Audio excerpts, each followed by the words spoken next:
Okay? I can see it, but it doesn't exist. And, I was near the door in the back of the room. I was always closest to the door because I was having so much problems at school. And, I'm like, okay, whatever, if you got a dot that doesn't exist, I can go with that for now. And then he said, this is a series of dots that he placed together and made a line and said this is dimension 1 and it doesn't exist either. It still doesn't have volume. And, that seems consistent to me. Then he placed a bunch of lines that are made out of dots together, made a plane, called it 2D, and said this is the dimension that that your comic strips lives in. It still doesn't exist. It still doesn't have volume. Well, until then, although, it was kind of a bizarre approach, it was consistent. But then he did something that seemed like a miracle.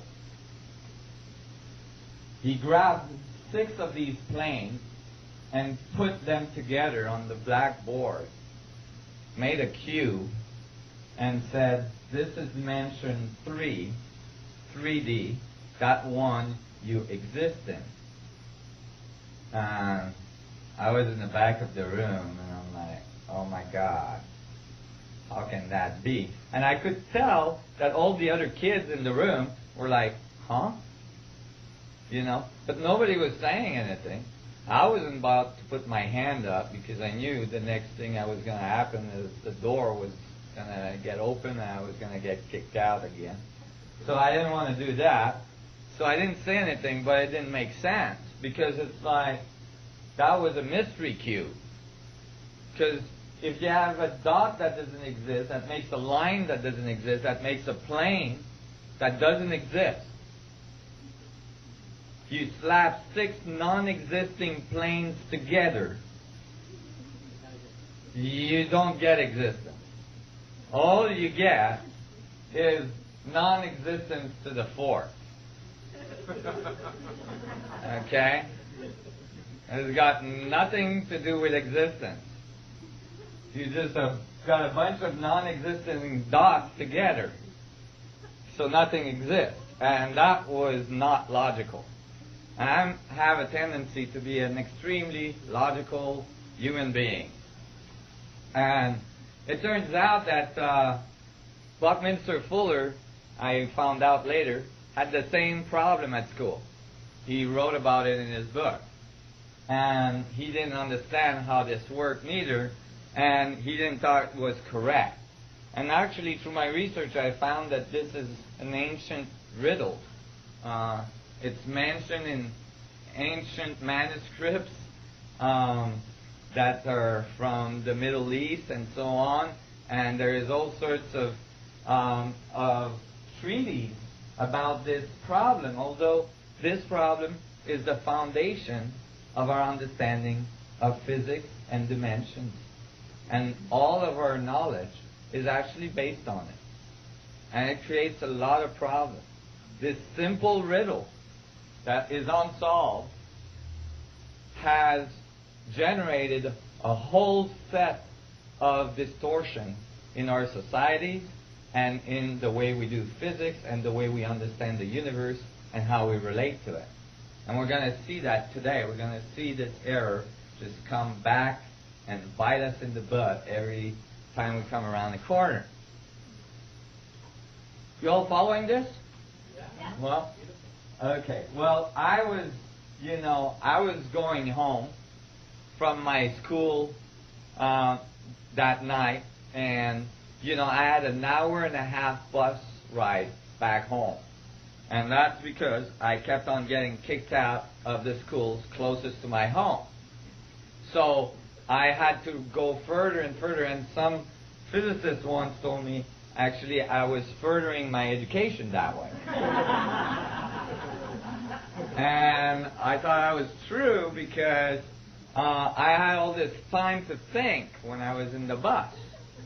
So I was thinking and thinking, and I was going in this bus, and I'm like, I'm not living another day without solving this.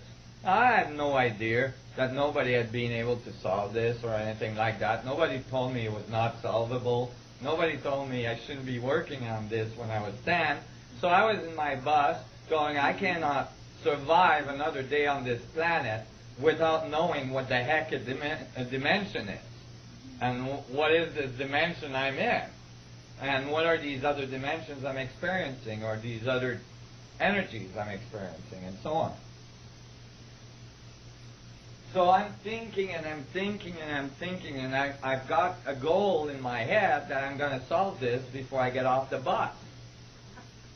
So I'm, the bus is getting crowdier, and, it's like more and more people in there, and it's getting really kind of tight. I'm like sitting on this little bench, and I'm getting squashed, and I'm getting really uncomfortable, and I'm trying to think about all this, and I'm like, I got to find a solution. And at one point I thought, well, maybe I should like try to get my mind out of this bus, because it's just getting too crowded in here. So I started to expand my mind, and I rose above the bus, and I saw, in my mind's eye, I saw the bus becoming a dot. And then I rose further, and I saw the Earth becoming a dot. And I rose further, I saw the solar system becoming a dot. And I rose further, and I saw the galaxy becoming a dot.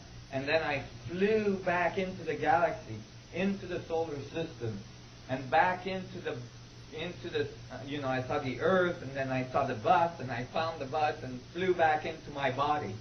And I thought, wow. And I looked at my hand, and I flew into my hand in my mind's eye, and I saw it was made out of dots. I didn't know those were called cells, And then I flew into one of the cells in my mind's eye, and I saw that cell had to be made of thousands of little dots we call atoms. And I flew into, actually, billions of little dots we call atoms. And then I flew into one of those dots, and I saw that inside the atom there was a whole bunch of other dots in the middle, and so on. And actually, that was my first glimpse at the fractal nature of the universe. And I thought, oh my God, I know how to solve this. It's a dot within a dot within a dot to infinity. And the only thing that exists is the dot. Within each point, all information is available. Each point contains the whole. So the only true existence is the point. And from that point, or from an arrangement of points, you get all of reality. Wow. I was onto something. I got really excited. That's the way it goes. Each point contains the whole. Each point has all information. Each point is connected to all other points in the universe. And then the universe arranges the points in all sorts of different ways and makes all of the things we see. Well, that would mean that each point has to contain infinite amount of energy, infinite amount of information. Well, I got excited, and I'm like, oh my God, I got to tell my mom. So I went back home, I got out of the bus, and I'm all excited. I'm like walking on the cloud. I'm feeling like I've got this illumination, and, I'm on my way to changing the world and all this. And I get home, and I wait for my mom. My mom comes back from work, and I'm like, oh, Mom, I figured out something at school today. It's real important. She smiles, and she's like, oh my God, he finally had an A in a test or something. She thought I did something real good at school. And I'm like, Mom, I figured out that each point contains the whole. Each part of you has infinite involved in it, and each point has a connection to everything else. And I'm telling her all that, and she looked at me, and she, part of your curriculum at school, is it? And I think you should go back to it. You're not doing, and and my mom is kind of a pragmatic person, and and she, she's a Roman Italian, woman, and she just looked at me and said, anyway, today, I don't feel infinite.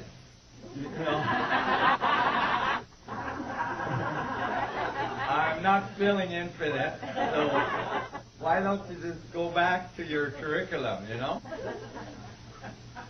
Go do your homework or something. And I got disappointed. It crushed me. I was like, oh my God, she's right. How can a point contain the whole if a point has a finite boundary? If the body has a finite boundary, how can it have infinity in it? So I was like, oh, I gotta go back to the